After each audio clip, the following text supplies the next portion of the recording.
আমাদের সেই ভাইরাল জাকির দা দেখুন কিভাবে কাঁচা ডিম খাচ্ছে। আমি তো পুরো আশ্চর্য হয়ে গেছি, কাঁচা ডিম কি করে খাই। ডিমটা ছাড়িয়ে নিচ্ছে প্রথমে, গালে অত গা পাক দিচ্ছে, কি অবস্থা, কাঁচা ডিম কি করে খাই। হয়নি আর একটু ভাঙতে হবে ডিমটা একটু।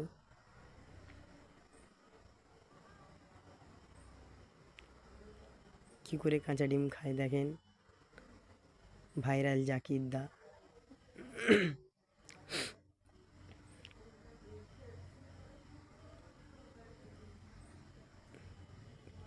কেমন লাগিস, কেমন লাগে? আমি যদি খাই 1 সপ্তাহ বমি করবো। কেমন লাগে? কোনো কথা হবে না। সেই সাত, মানে এত সাত কেন?